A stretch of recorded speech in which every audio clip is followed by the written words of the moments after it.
बिस्मिल्लाहिर्रहमानिर्रहीम। अस्सलाम वालेकुम नाज़रीन, आप यूट्यूब चैनल देख रहे हैं। मैं इमरान खान, कुछ आम खबरें आपके साथ शेयर कर देते हैं। सबसे पहले तो आज के दिन में सुप्रीम कोर्ट ऑफ पाकिस्तान में बहुत बड़ी बड़ी डेवलपमेंट्स हैं। जैसे कल डेवलपमेंट्स हुई, टेक्निकल नुकते हैं कुछ। मैंने काफ़ी सारे वकला से बात की जो लोग आइन को, कानून को जानते हैं, उनसे समझने की कोशिश की कि एक्चुअली हो क्या रहा है। और जो कोर्ट रिपोर्टर हैं वो भी यही बात कर रहे हैं, जो इस पर तजिया करने वाले हैं वो भी यही बात कर रहे हैं कि एक्चुअली ये एक ऐसा अजीबोगरीब बहरान पैदा हो गया है जो कादी साहब के एक एक्ट के नतीजे में आगे से आगे बढ़ता जा रहा है। देखें हुआ क्या। एक तो एक मुतनाज़ कमेटी है जो एक ऑर्डिनेंस के जरिए से बनी है। एक तरमीमी ऑर्डिनेंस है जो जारी किया सदर पाकिस्तान ने, और चंद घंटों के अंदर अंदर उसके ऊपर इंप्लीमेंट भी हो गया। पहले वो कैबिनेट में जाता है, फिर सदर में जाता है, फिर सुप्रीम कोर्ट में आता है, और कादी साहब फौरी तौर पे एक जज को अपॉइंट भी कर देते हैं, जस्टिस मंसूर अली शाह साहब का। फिर जस्टिस याया अफरीदी साहब ने उसमें बैठने से इनकार कर दिया। फिर जस्टिस मुनीब अख्तर साहब को उसमें से निकाल दिया गया। अब जो बेंच बनाया हुआ है 63A वाला केस है। देखिए, ये सब कुछ हुआ ही एक केस के लिए। ये जितनी सारी एक्सरसाइज हुई है ये एक केस की वजह से हुई है, और वो केस है 63A वाला, ताकि पाकिस्तान तहरीक इंसाफ के और फजल रहमान साहब की पार्टी के जितने भी MNAs हैं उनके जोर जबरदस्ती जबर के जरिए से उनके वोट हथियाए जा सके। किसी को डराया जाएगा, धमकाया जाएगा, ब्लैकमेल किया जाएगा, किसी को लालच दी जाएगी तो उनके वोट हासिल करने की कोशिश की जाएगी कि किसी तरह इनके वोट ले लिए जाएं।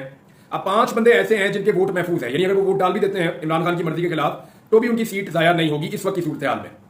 लेकिन अगर 63A खत्म हो जाती है तो उनकी सीट तो जाया हो जाएगी, लेकिन उन्हें जो है वो वोट का हक रह जाएगा। अब देखना ये कादी साहब हो सकता है कि यही फैसला ना दे दें कि जनाब D सीट भी नहीं होगा, वो हो सकता है उसकी पेनल्टी जो है उसको कम कर दें। तो ये तो अब देखने वाली बात है, बाद में पता चलेगी। फिलहाल जो बेंच बनाया, ये बेंच बना ही इस काम के लिए है, और मुबैना तौर पर ये जो आईनी तरमीम है इसके लिए वोट पूरे करने हैं। तो वोट पूरे करने का इससे पहले देखें ना, पाकिस्तान तहरीक इंसाफ के 3 MNAs एक ही दिन में सुप्रीम कोर्ट ऑफ पाकिस्तान ने छीन लिए। कादी साहब का ही बेंच था, वहां से 3 MNAs फारिग हो गए पाकिस्तान तहरीक इंसाफ के। फिर जिस तरीके से सीटें तहरीक इंसाफ की लेके दी गई हैं दूसरी जमातों को, तो इस तरह तहरीक इंसाफ को अकेला करते करते 2/3 अक्सरियत वहां देने की कोशिश की गई है। मखसूस नशिस्तें भी इसी सिलसिले में दी गई थी, लेकिन अब भी 2/3 अक्सरियत पूरी नहीं हो रही हुकूमत की। अब जरूरी यह है कि 63A का जो आइन की तशरीह है उसको तब्दील कर दिया जाए, और यह कह दिया जाए कि जी वोट कास्ट हो जाएगा। यानी अगर कोई अपनी पार्टी की मर्जी के खिलाफ लोटा बन के वोट डालता है तो वो वोट कास्ट हो जाएगा। अब यहां पे चंद लोगों के ऊपर शुबहात थे। एक बंदा जो है उसके बारे में तो और क्लैरिटी आ गई है, वो जनाब उस्मान चौधरी पाकिस्तान से बाहर थे। ये मेंबर कौमी असम्बली है, इमरान खान साहब के वोट लेकर ये मेंबर कौमी असम्बली बने। इनके जो चचा हैं एक्चुअली उनको मिलना था ये सीट, चौधरी आसिफ, उन्होंने ये साहिवाल से इलेक्शन लड़ना था। चौधरी आसिफ साहब डिस्क्वालीफाई हो गए, और फिर कोई और बंदा बचा नहीं था, तो चौधरी आसिफ साहब ने अपना आगे कर दिया भतीजा कि जनाब ये इलेक्शन लड़ेगा। तो चौधरी उस्मान को इलेक्शन लड़वा दिया। चौधरी उस्मान जो है वो इमरान खान साहब की हमायत से या उनके वोटों से ये बन गए मेंबर कौमी असम्बली पहली मरतबा। ये पहुंच गए जनाब असम्बली में। अब मामला ये है कि ये असम्बली में तो पहुंच गए, लेकिन ये पाकिस्तान से बाहर थे, सऊदी अरब में मौजूद थे। जब पाकिस्तान तहरीक इंसाफ ने इनसे रब्ता किया और ने कहा जी आपने वापस नहीं आना पाकिस्तान, यहां पकड़ दकड़ हो रही है, आपने अभी बिल्कुल पाकिस्तान वापस नहीं आना, तो ये तहरीक इंसाफ से राब्ते में थे। लेकिन इसके बावजूद ये पाकिस्तान वापस आए। तहरीक इंसाफ वाले इनसे राब्ते कर दे कि पहुंच जाओ, मिल जाओ। ये कहते जी मैं 2 घंटे में आ गया, मैं 2.5 घंटे में आ गया, बस आपके पास पहुंच गया, बस मैं करीब हूं आपके। लेकिन ये धोखा दे गए। अब इनके जो चचा हैं चौधरी आसिफ, वो भी जनाब एक प्रेस कॉन्फ्रेंस करके इनसे अपने आप को अलग कर रहे हैं, और उन्होंने पूरा जोर लगाकर देख लिया। चौधरी आसिफ जिनका ताल्लुक साहिवाल से है, उनके भतीजे जो उनके कहने के ऊपर उनको इलेक्शन लड़ाया गया था। अब चौधरी आसिफ अगली दफा पता नहीं कैसे टिकट लेंगे। मामला यह है कि इमरान खान साहब ने तो जेल में यह कहा कि मैं किसी खानदान वाले को भी टिकट नहीं दूंगा, इसके बाद जो बंदा हमारे साथ गद्दारी करेगा हम उसके खानदान को भी नहीं। और चौधरी आसिफ के कहने के ऊपर ही चौधरी उस्मान को टिकट दिया था। तो चौधरी आसिफ चौधरी उस्मान के गारंटर हैं। अब वो आकर बैठकर प्रेस कॉन्फ्रेंस करके ये कहते हैं कि जी मेरा कोई जिम्मा नहीं है। तो जनाब आपने जिम्मा लेकर इस बंदे को टिकट दिलवाया था, और इस बंदे की आपने जिम्मेदारी ली थी। अब ये MNA बन गया और मुकर रहा है, तो रिस्पॉन्सिबिलिटी तो आपके ऊपर आती है। 12 चौधरी उस्मान से रब्ता नहीं हो रहा। जहूर कुरैशी है, उनका मामला डामाडोल है। औरंगजेब खिच्ची है, उनका मामला डामाडोल है। हाँ, ब्रिगेडियर असलम घुम्मन ने और उनकी फैमिली ने पूरी यकीनदहानी कराई तहरीक इंसाफ को कि हम आपके साथ दगा और गद्दारी नहीं करेंगे। रियाज फतियाना साहब की फैमिली ने कहा जी वो पाकिस्तान में नहीं है, कोई गद्दारी और दगा नहीं करेंगे। और भी कुछ लोगों ने कहा। पाकिस्तान तहरीक इंसाफ ने बहुत सारे वोट अपने काबू कर दिए हुकूमत के। मैंने आपको बताया पहले 2 वोट टूट गए हैं, तो कैसे ये पूरी करेंगे अपनी मेजॉरिटी। अब जो इन्फॉर्मेशन है उसके मुताबिक इस वीकेंड से ऑनवर्ड, यानी हफ्ता, एतवार, पीर, मंगल, बुध, ये वो दिन है 4-5 दिन, यानी आप 5 तारीख से शुरू हो जाएं, 5 तारीख से लेकर 8 तारीख तक, 9 तारीख तक, 10 तारीख तक ये पूरी कोशिश करेंगे इस आईनी तरमीम को करने की। 5 तारीख से लेकर 10 तारीख तक पूरी कोशिश की जाएगी कि किसी तरह से ये आईनी तरमीम की जाए। लेकिन उसके लिए जरूरी यह है कि पहले 63A के अंदर जो आइन की तशरीह की हुई है सुप्रीम कोर्ट ऑफ पाकिस्तान ने, उसको तब्दील कर दिया जाए। अब वो केस कादी फायजीसा साहब ने लगाना था। जस्टिस मुनीब अख्तर और जस्टिस मंसूर अली शाह साहब के होते हुए कादी साहब अपनी मर्जी का बेंच नहीं बना सकते थे। अब वो बेंच बनाने के लिए जो है वो तरमीमी ऑर्डिनेंस आता है, फौरी तौर पे एक नया बेंच बन जाता है। मुनीब अख्तर साहब ने बहुत टेक्निकल काम किया। कल के दिन की 2 डेवलपमेंट है। जस्टिस मुनीब अख्तर साहब ने 2 धमाके किए एक दिन में। धमाके तो वैसे 3 किए हैं, लेकिन पहला धमाका यह है कि वो बेंच के अंदर बैठे भी नहीं, यानी अगर वो आते और आकर बेंच में बैठते और अदालत में बैठने के बाद कहते कि मैं इस बेंच का हिस्सा नहीं हूं, और उठ जाते, तो बेंच टूट जाता। फिर कादी फायजीसा साहब उसी वक्त एक नया बेंच बनाते, दोबारा बैठाते और फैसला कर देते। लेकिन जस्टिस मुनीब अख्तर साहब ने कहा कि जी मैं इस बेंच का हिस्सा हूं, मैं बेंच को नहीं छोड़ रहा, लेकिन ये बेंच की तश्कील के ऊपर सवाल उठा रहा हूं कि ये बेंच सही तरह तश्कील नहीं दिया गया। रीजन उन्होंने ये बताया कि जो प्रैक्टिस एंड प्रोसीजर कमेटी के अंदर तब्दीली की गई है सदारती ऑर्डिनेंस के बाद, वो बिला जवाब है और उसके ऊपर मंसूर अली शाह साहब का एतराज भी है। फिर बाद में कादी फायद ईसा साहब ने जो जवाब लिखा उन्होंने उसका जवाब भी दिया है।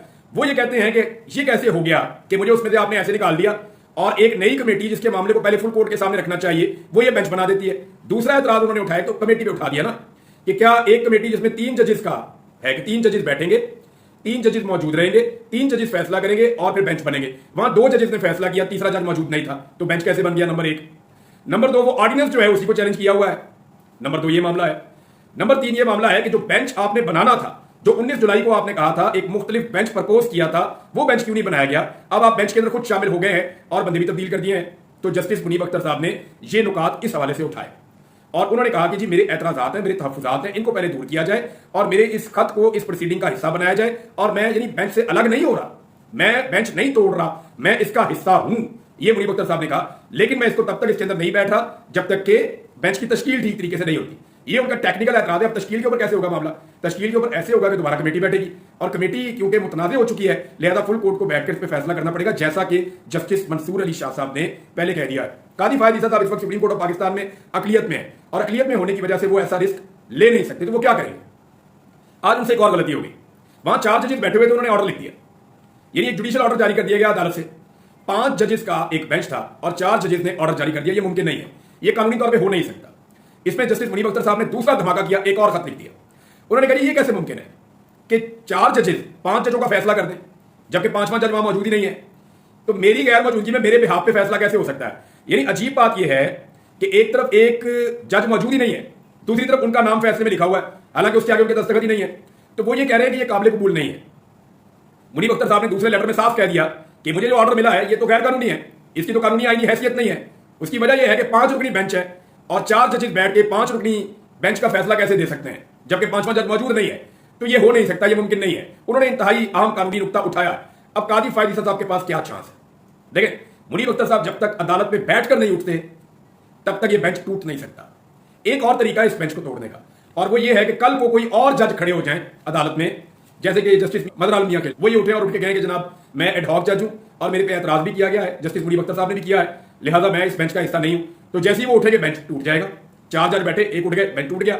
अब कादी फायद ईसा साहब दोबारा बेंच बना सकते हैं। यहां मैंने कई वकला से पूछा कि मुझे आप बात समझाएं कि कादी साहब जब दोबारा बेंच बनाएंगे तो क्या वो बेंच के जो रुकन है उनको तब्दील कर सकते हैं?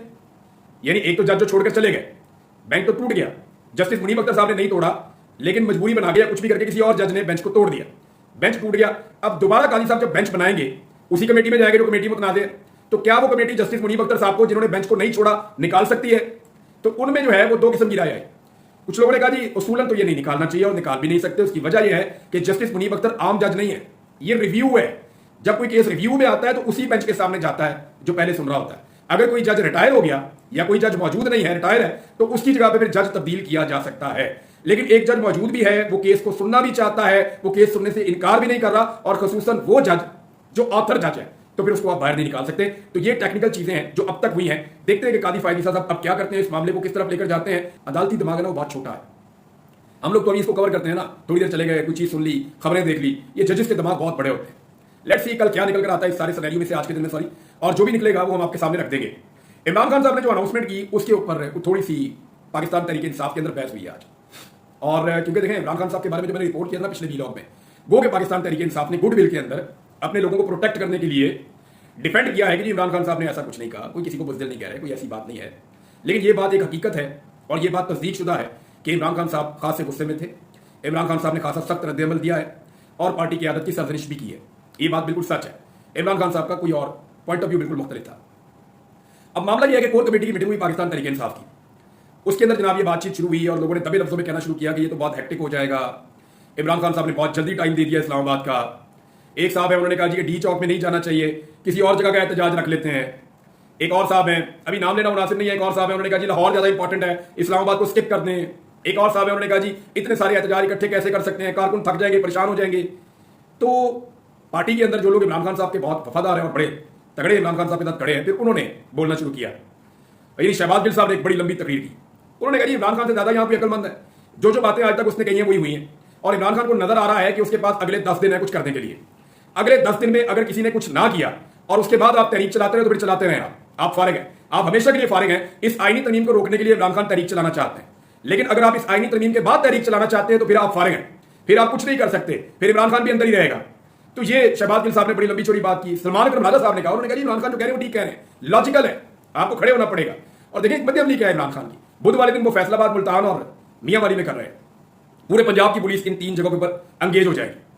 साथ ही वो एक दिन छोड़ के सीधा इस्लामाबाद में आ रहे हैं, पुलिस वहां एंगेज हो जाएगी।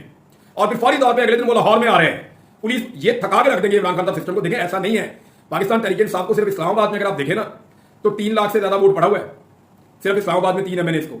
तो मुझे बताएं बाहर से कोई बंदे लाने की जरूरत है? अभी तो खैबर पख्तूनख्वा से भी आ जाएंगे, इधर उधर से भी आ जाएंगे, तो इस्लामाबाद में तो 50-60 हजार बंदा इकट्ठा करना इस पार्टी के लिए मसला नहीं होना चाहिए।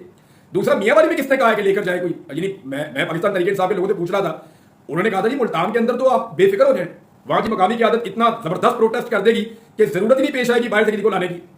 फैसलाबाद पूरा का पूरा इमरान खान ने क्लीन स्वीप किया है। फैसलाबाद में इमरान खान साहब को 1 मिलियन से ज्यादा वोट पड़ा हुआ है, तो वहां पे उन्हें जरूरत नहीं बाहर से किसी को लाने की। और मियांवाली वैसे ही इमरान खान का गढ़ है, तो ये एहतजाज तो मसला ही कोई नहीं है। मसला है जो असल एहतजाज इस्लामाबाद वाला है कि वहां पे सबने पहुंचना है और एहतजाज करना है। और उसके बाद जो नेक्स्ट है वो लाहौर वाला है, और लाहौर के लोग जो है वो खुद ही निकल कर एहतजाज करना जानते हैं। जब गलियों मोहल्लों में एहतजाज होगा तो आपको नजर आएगा पूरे लाहौर के अंदर कैसे लोग निकलते हैं और कैसे एहतजाज करते हैं। तो ये कहा गया वहां पे कुछ लोगों की जानिब से कि नहीं, इमरान खान साहब ठीक कह रहे हैं, अगर इस टाइम को जाया कर दिया तो फिर आप सालों तक पछताते रहेंगे। आईनी तरमीम हो गई तो फिर पाकिस्तान तहरीक इंसाफ फर्क, फिर आपके लिए चांसेस निष्ठा। ये इमरान खान साहब को भी लगता है कि इस मौके को वो जाया नहीं कर सकते और यहां पे उन्हें अपनी पार्टी को, अपने लोगों को खड़ा करना पड़ेगा।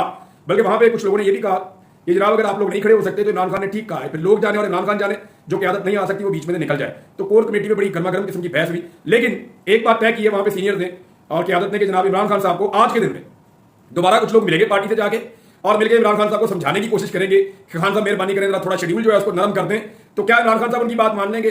मेरी जब चंद लोगों से बात हुई उन्होंने इस बात का खदशा है कि इमरान खान साहब से वहां पे झाड़ पड़ जाएगी और इमरान खान साहब ने जो फैसला कर दिया वो इससे पीछे नहीं हटेंगे। देखते हैं कि ये मामला कहां पहुंचता है और ये ऊंट किस कड़वट बैठता है।